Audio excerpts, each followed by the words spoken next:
नमस्कार, स्वागत है आप सबका दिन भर के तमाम बड़ी और अहम खबरों के साथ। मैं हूं कवीन सचान। शुरुआत हेडलाइन से।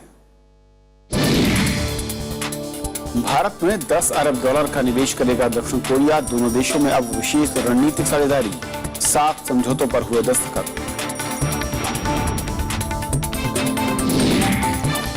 राष्ट्रपति ने विधायिकाओं की कम होती बैठकों पर जताई चिंता। विकास के लिए पक्ष और विपक्ष को मिलकर काम करने की दी सलाह। दिल्ली सरकार ने उपराज्यपाल का आदेश मानने से किया इनकार। राष्ट्रपति से कल मिलेंगे केजरीवाल। प्रधानमंत्री को भी लिखेंगे पत्र। जनता दल परिवार के विलय पर संशय। नीतीश कुमार की बैठक बुलाने की मांग। बिहार चुनाव से पहले विलय पर जोर।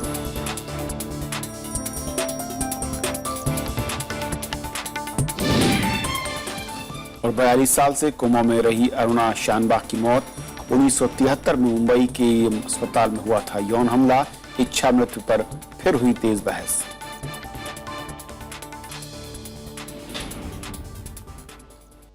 और आइए देखते हैं आज की हमारी पहली खबर।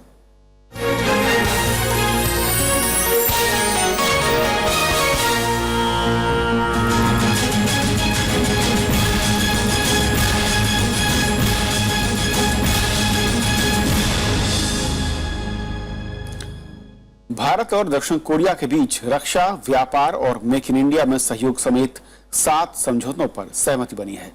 दक्षिण कोरिया ने भारत में 10 अरब डॉलर के निवेश का फैसला किया है। प्रधानमंत्री नरेंद्र मोदी और दक्षिण कोरियाई राष्ट्रपति पार्क ग्यून-ही के बीच बातचीत के बाद साझा घोषणा पत्र भी जारी किया गया। दोनों देशों ने अपने संबंधों को रणनीतिक रिश्ते में तब्दील करने का भी फैसला किया है।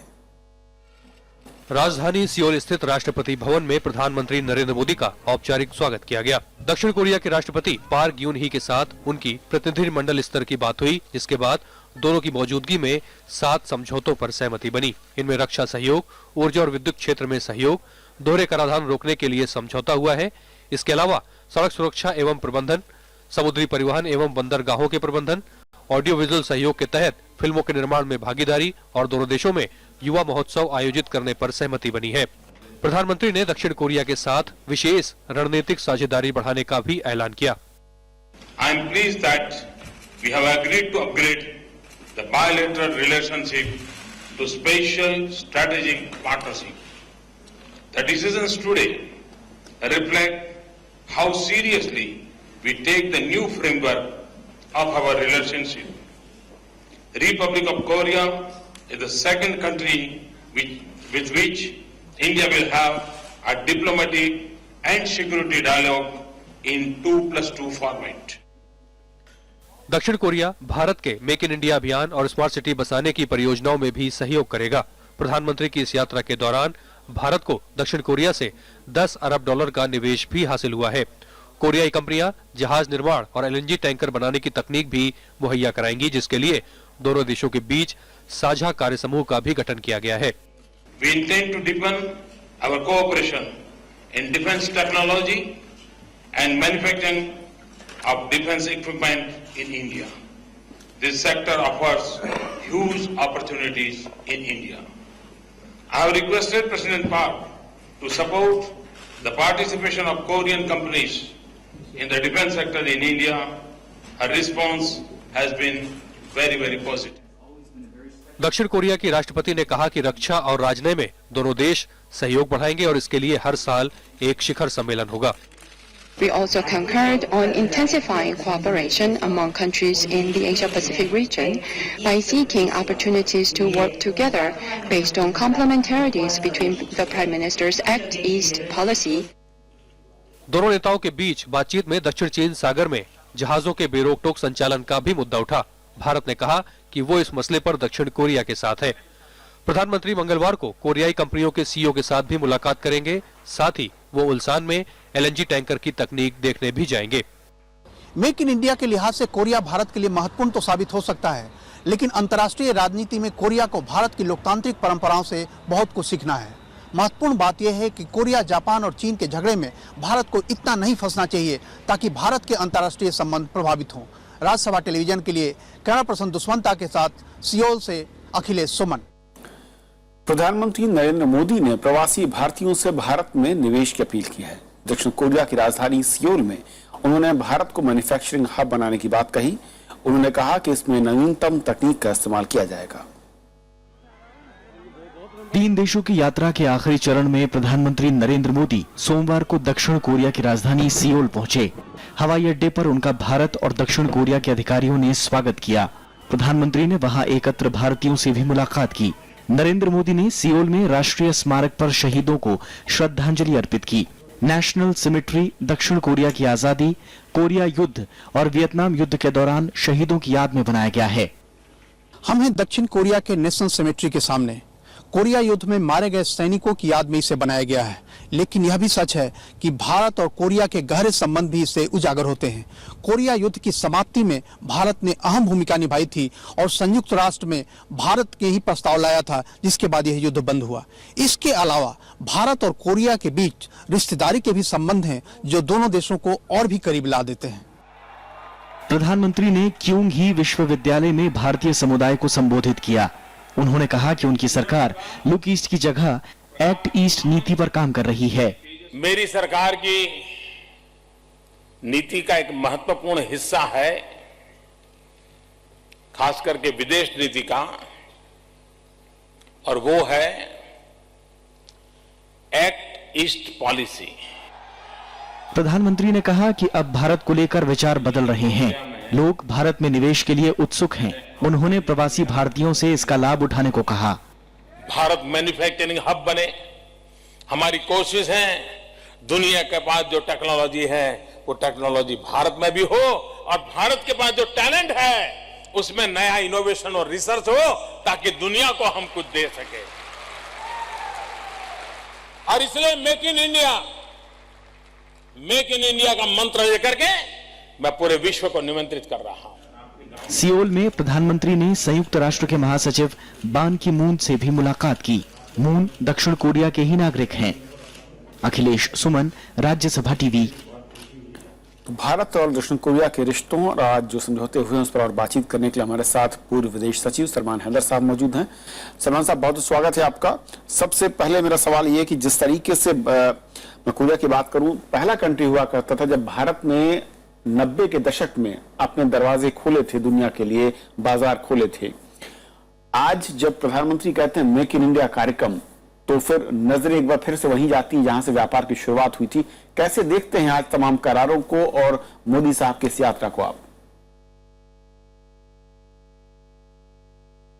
आपने सही कहा कि देखिए, जब हमारा पहली बार जब भारत के प्रधानमंत्री वो नरसिम्हा राव साहब थे, कोरिया गए, साउथ कोरिया गए, तो उस वक्त लुक ईस्ट पॉलिसी वो शुरू हुई थी। उन्होंने ये ऐलान दिया था कि इंडिया अब लुक ईस्ट करेगा। अब रफ्ता रफ्ता तरक्की होते होते ये जो संबंध है, आर्थिक संबंध भारत और साउथ कोरिया के बीच में बहुत आगे निकल चुके हैं। और अब जो मोदी जी हैं वहां, उनके कहने के उनका कहना यह है कि लुक ईस्ट के बजाय अब एक्ट ईस्ट होना चाहिए।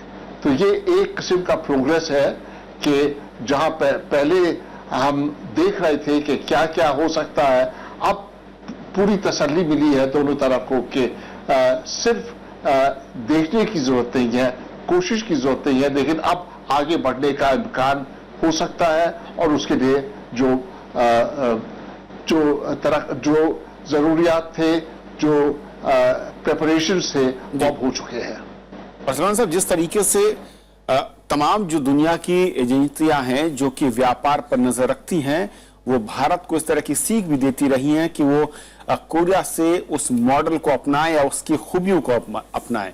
अब जबकि भारत और कोरिया एक साथ खड़े होते दिख रहे हैं, आपको लगता है कि दुनिया के आर्थिक बाजार पर अगर कब्जा करना है या फिर उसकी तरफ आगे बढ़ना है आर्थिक तौर पर, तो फिर कोरिया के साथ जो समझौते हुए हैं या उनके साथ हमारे रिश्ते बेहद महत्वपूर्ण हो सकते हैं अगले एक दशक में?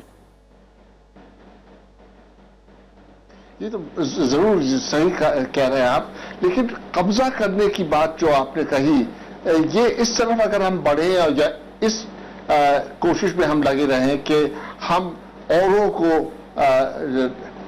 मैदान से खिसकाएं तो वो ठीक नहीं मुझे लगता है। मुझे लगता है कि हम दोनों को मिलके जो उनका फायदा है और जो हमारा फायदा है वो दोनों को बढ़ाना चाहिए और किसी के खिलाफ हमें खड़ा नहीं होना चाहिए। ये होना चाहिए कि दोनों मिलके दोनों जो म्यूचुअल इंटरेस्ट है वो बढ़ाएं। जी सलमान साहब, मैं आपका लौट रहा हूं। इस बीच हमारे सहयोगी संवाददाता अखिलेश सुमन जो कि सियोल से हमारे साथ जुड़ रहे हैं इस वक्त। अखिलेश, जिस तरीके से भारत और कोरिया के बीच कई समझौते हुए हैं, बहुत महत्वपूर्ण करार कहे जा रहे हैं, स्ट्रेटेजिक पार्टनरशिप की बात हो रही है, उसे एक रिश्ता देने की बात भी, रिश्तों को आगे बढ़ाने की बात हो रही है, आपकी नजर में किस तरीके से इन तमाम करार के बाद संबंधों में बदलाव आएगा और क्या कुछ भारत को इन नए संबंधों से हासिल होगा भविष्य में?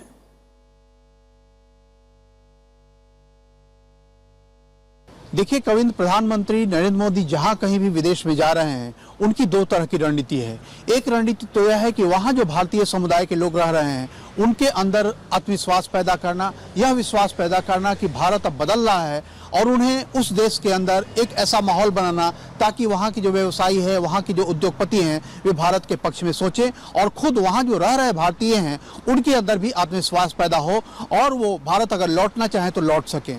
एक बात। दूसरी बात यह है कि प्रधानमंत्री नरेंद्र मोदी यहाँ पर साउथ कोरिया में यहाँ के उद्योगपतियों को यह भरोसा दिलाना चाहते हैं कि भारत अब एक ऐसी जगह है जहाँ निवेश करना काफ़ी आसान है। भारत सरकार उनको हर तरह की सहूलियतें प्रदान करेगी।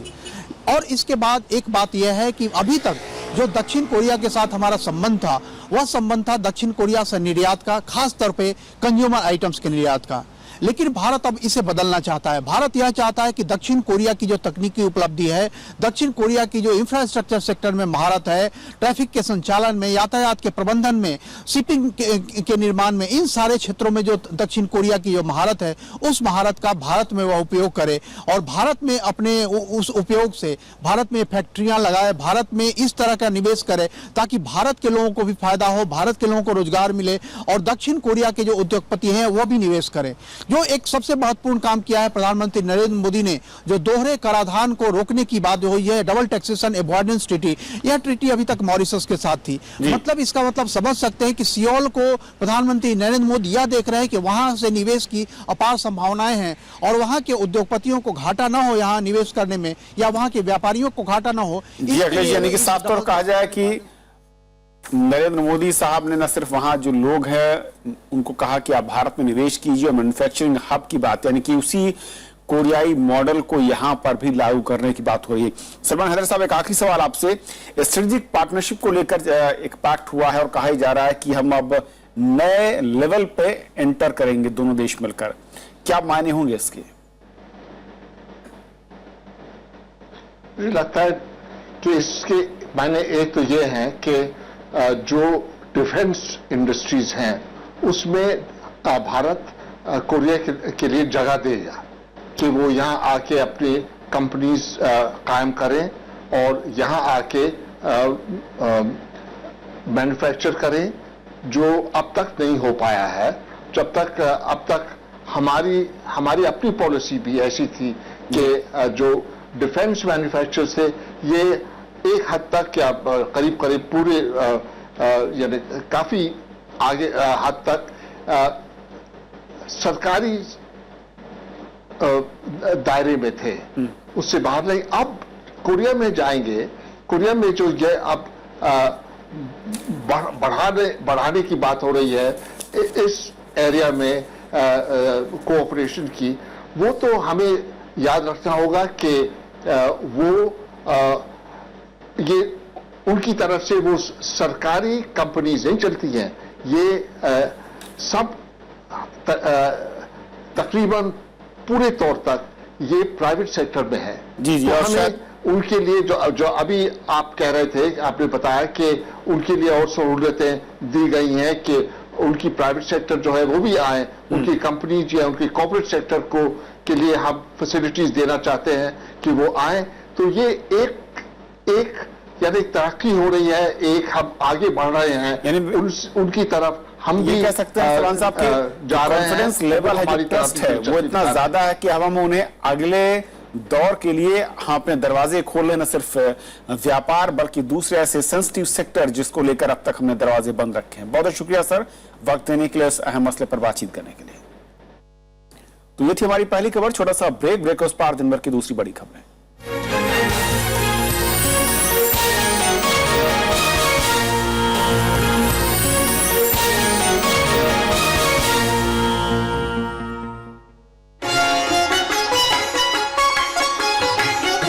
महात्मा बुद्ध, गुरु गोरक्षनाथ और कबीर की भूमि, मानवता, सद्भाव और प्रगति से जुड़ी लोक जीवन की पारंपरिक अभिव्यक्तियां, सदियों पुरानी धरोहर की झांकी।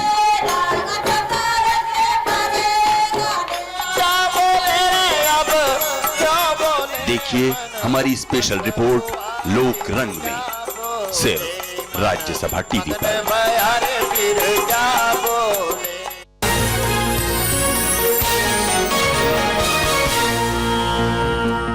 दिल्ली सरकार और उपराज्यपाल नजीब जंग के बीच कार्यकारी मुख्य सचिव शकुंतला गैमलिन की नियुक्ति से शुरू हुआ विवाद अब काफी बढ़ चुका है। आज सुबह सरकार ने गैमलिन की नियुक्ति पर हस्ताक्षर करने वाले अनिंदो मजूमदार के ऑफिस में ताला लगा दिया, तो उनकी जगह नियुक्त किए गए राजेंद्र कुमार की नियुक्ति को उपराज्यपाल ने रद्द कर दिया। इस बीच मुख्यमंत्री अरविंद केजरीवाल कल शाम राष्ट्रपति से मुलाकात करेंगे। आज सुबह मुख्यमंत्री के आदेश पर दिल्ली सचिवालय में अनिंदो मजूमदार के ऑफिस पर ताला लगा दिया गया। केजरीवाल मजूमदार से नाराज बताए जा रहे हैं क्योंकि मजूमदार ने ही उपराज्यपाल के कहने पर गैमलिन की नियुक्ति पर हस्ताक्षर किए थे। मजूमदार को राज्य सरकार ने शनिवार को ही हटा दिया था, लेकिन उपराज्यपाल ने सरकार के इस आदेश को रद्द कर दिया था। प्रधानमंत्री कार्यालय में राज्य मंत्री जितेंद्र सिंह ने कहा कि ऐसी घटनाओं का सभी अधिकारियों पर असर पड़ता है। We in the Department of Personnel Training is concerned, and I being responsible for the Department of Personnel Training, I would just like to reiterate that every appointment that is being made by the government is made with absolute transparency, absolute objectivity, and under certain set procedures and certain mechanisms. Delhi सरकार ने मजूमदार का कार्यभार राजेंद्र कुमार को दे दिया। कुछ ही देर बाद उपराज्यपाल नजीब जंग ने राजेंद्र कुमार की नियुक्ति को ये कहकर रद्द कर दिया क्या कि इसके लिए उनकी अनुमति नहीं ली गई। इसके बाद अधिकारियों को लेकर बहस तेज हो गई। ट्रांजैक्शनल बिजनेस रूल्स में लिखा है कि सर्विसेज के मामले एलजी ही करेंगे। अब उन्होंने डेलीगेशन उसी सर्विसेज में कर दिया है। आफ्टर ऑल दिल्ली गवर्नमेंट बहुत बड़ा है, बहुत एम्प्लॉइज है, तो सिर्फ सीनियर आईएएस ऑफिसर्स का एलजी के पास जाता है। कांग्रेस ने भी दिल्ली में पहले की सरकारों का हवाला दिया और कहा कि किसी अधिकारी को सियासत की लड़ाई का मोहरा कभी नहीं बनाया गया। Behaving in a fashion which is totally unbecoming of the position they are holding, whether the central government, Home Ministry, or the state chief minister Mr. Kejriwal, they are making a mockery of the government. दरअसल कार्यवाहक मुख्य सचिव के रूप में गैमलिन की नियुक्ति पर विवाद ने सत्तारूढ़ आम आदमी पार्टी और उपराज्यपाल नजीब जंग के बीच पिछले हफ्ते खुले टकराव का रूप ले लिया था। केजरीवाल ने आरोप लगाया कि उपराज्यपाल प्रशासन पर नियंत्रण करने की कोशिश कर रहे हैं। केजरीवाल के जबरदस्त विरोध के बावजूद जंग ने शुक्रवार को गैमलिन की नियुक्ति की थी। अनु दीवान के साथ कृति मिश्रा, राज्यसभा टीवी। कांग्रेस उपाध्यक्ष राहुल गांधी ने केंद्र सरकार पर किसानों की अनदेखी का आरोप लगाया है। आज अपने संसदीय क्षेत्र अमेठी के दौरे पर पहुंचे राहुल ने फूड पार्क का मुद्दा भी उठाया। उन्होंने कहा कि फूड पार्क बनने से किसानों और मजदूरों का फायदा होता। सोमवार को अमेठी पहुंचे कांग्रेस उपाध्यक्ष राहुल गांधी का जोरदार स्वागत हुआ। जगदीशपुर इलाके में राहुल गांधी ने केंद्र सरकार पर किसान विरोधी होने का आरोप लगाया। उन्होंने अमेठी में फूड पार्क रद्द करने को बदले की कार्रवाई करार दिया। जिनको झूठा वायदा किया गया था, जिनको कहा गया था कि हमें वोट दो और तुम्हें हम रोजगार देंगे, वो खड़े हुए देख रहे हैं और चुने हुए उद्योगपतियों को पूरा का पूरा दिया जा रहा है। राहुल गांधी ने प्रधानमंत्री नरेंद्र मोदी के विदेश दौरों को लेकर भी निशाना साधा। उन्होंने कहा कि प्रधानमंत्री के पास किसानों के लिए वक्त नहीं है।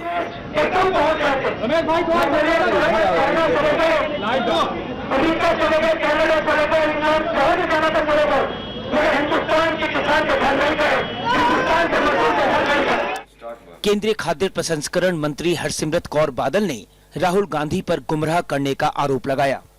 बदला तो देश की जनता ने राहुल गांधी और कांग्रेस पार्टी से ले लिया है।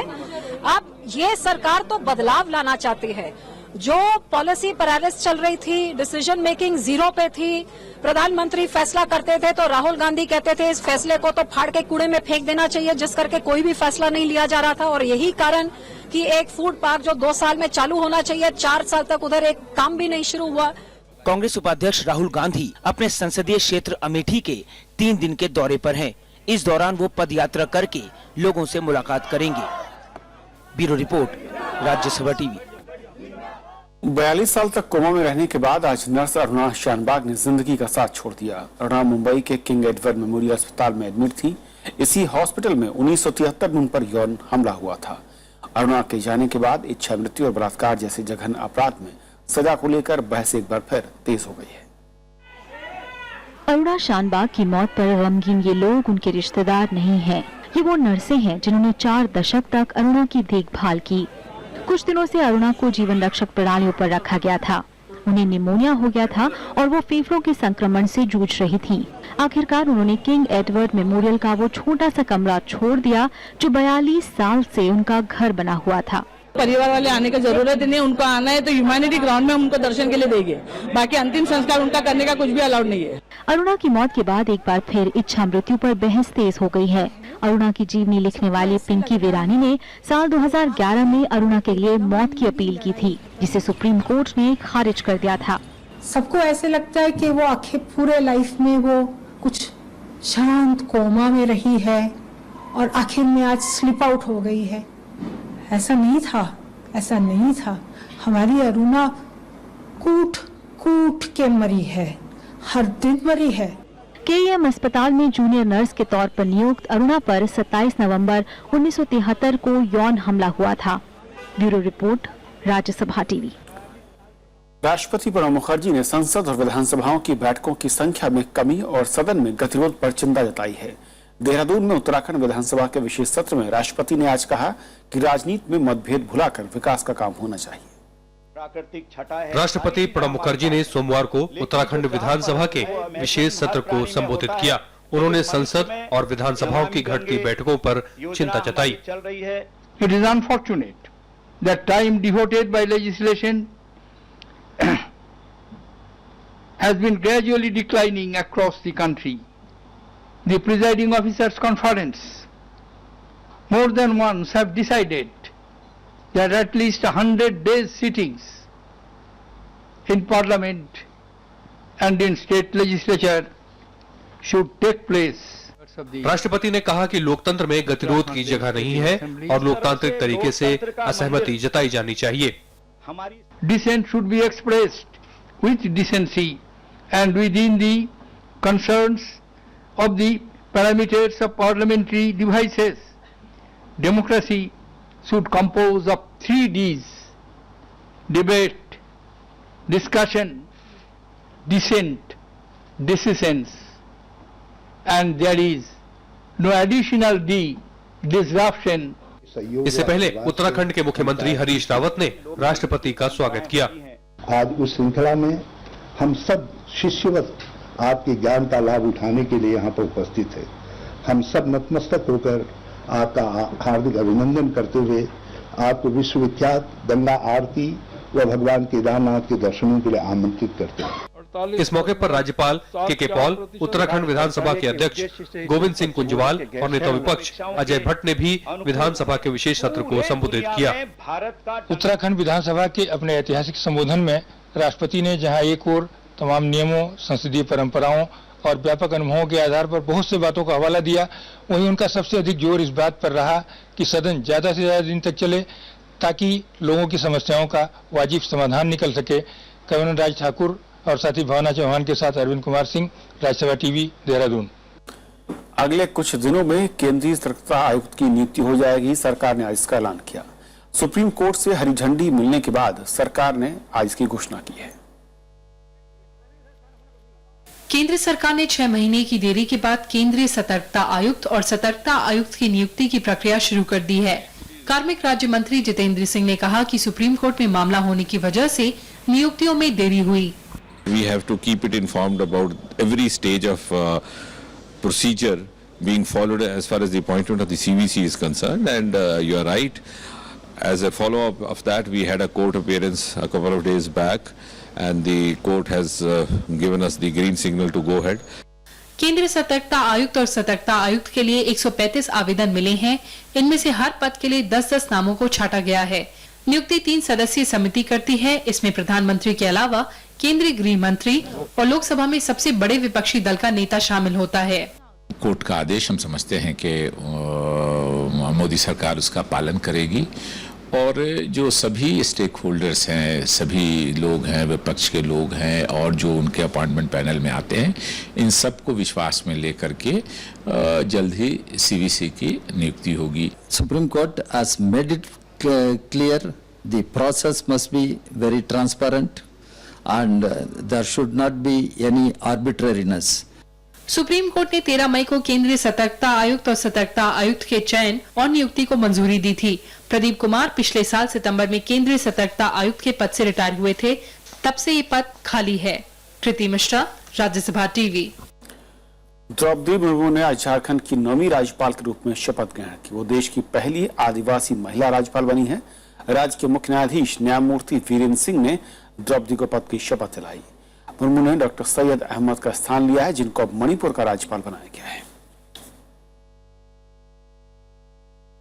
बिहार विधानसभा के चुनाव नजदीक आ रहे हैं, लेकिन अभी तक जनता परिवार के विलय में संशय बरकरार है। बिहार के मुख्यमंत्री नीतीश कुमार ने अब विलय समिति के प्रमुख और समाजवादी पार्टी प्रमुख मुलायम सिंह यादव से तुरंत समिति की बैठक बुलाने की मांग की है। दरअसल विलय पर गतिरोध इसलिए भी बढ़ा है क्योंकि हाल ही में समाजवादी पार्टी के सांसद रामगोपाल यादव ने चुनावों से पहले विलय पर असहमति जताई थी। राजनीतिक जानकारों के मुताबिक यूपी में सत्तारूढ़ समाजवादी पार्टी को लग रहा है कि विलय से बिहार चुनावों में उससे कुछ खास हासिल नहीं होगा। केंद्र सरकार ने 17 फूड पार्क परियोजनाओं को मंजूरी दी है। केंद्रीय खाद्य प्रसंस्करण मंत्री हरसिमरत कौर ने आज बताया कि 30 नई कोल्ड स्टोरेज चेन परियोजनाओं को भी मंजूरी दी गई है। सरकार का कहना है कि इन परियोजनाओं से देश में महंगाई रोकने, रोजगार बढ़ाने और किसानों को फसलों की सही कीमत मिलने में मदद मिलेगी। हरसिमरत कौर ने कहा कि खाद्य प्रसंस्करण मंत्रालय किसानों के हितों के मद्देनजर योजनाओं पर काम कर रहा है।